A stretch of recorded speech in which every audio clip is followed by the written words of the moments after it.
All right. Hey everyone, I hope you guys are having a terrific day. This is Shelly Bates here, your black bag therapist, helping you to take some of those things out of the bag that is maybe causing you distress, and putting things in the bag that will help you to live this thing called life. So I hope you guys are out getting some sun. It's really bright out here. I can hardly open up my eyes, but I wanted to come out and just take a moment to also let you in on my garden, my mindfulness garden, and to share a little bit of insight that I had over this past week. Okay, so if you remember last week I had my garden in these green baskets over here.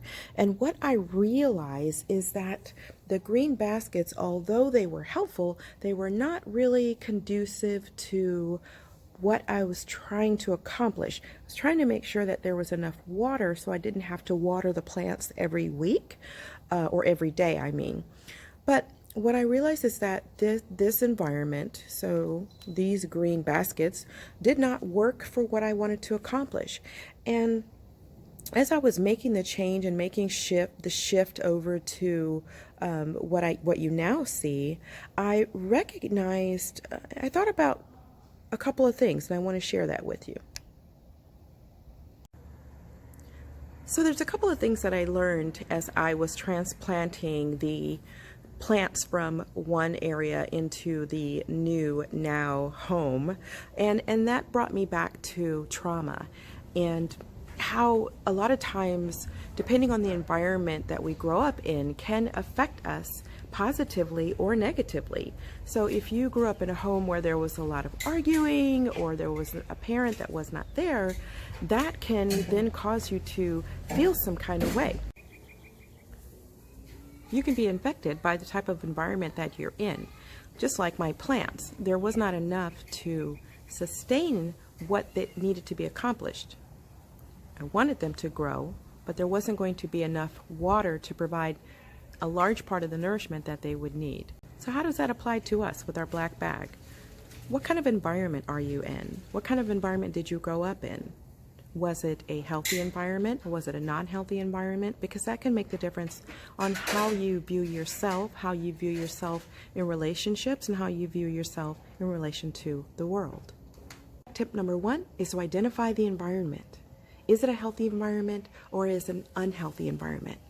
Black bag tip number 2 is to identify the inner dialogue that you're having about the environment, whether it's the environment that you grew up in or the environment that you are in now.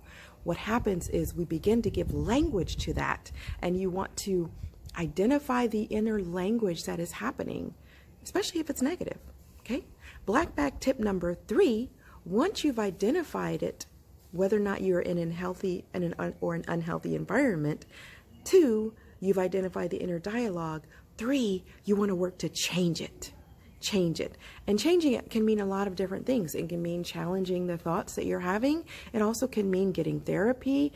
It can be moving out or moving away from. So it can be a lot of different things. Okay? So that's what I had to do. I had to assess the situation. I had to assess my garden, my mindfulness garden, and I had to recognize that the environment that I had put the plants in, was not the best environment that would be conducive to healthy growth. So that's it. That's your tip for today. I hope that you found this helpful for you. This is Shelly Bates. I am signing off, and I'll be back next week. Oh, the other thing I didn't show you is that I added some more healthy plants to the mindfulness garden, and that's important too. It's important to surround yourself with healthy plants, healthy people. So tip number 4 is, who are you surrounding yourself with? Are you surrounding yourself with healthy plants, healthy people, and a healthy environment that's going to help you to grow? Well, that's it for today. This is Shelly Bates, your black bag therapist. Hope you all stay safe, stay well, stay healthy. Until next week, bye.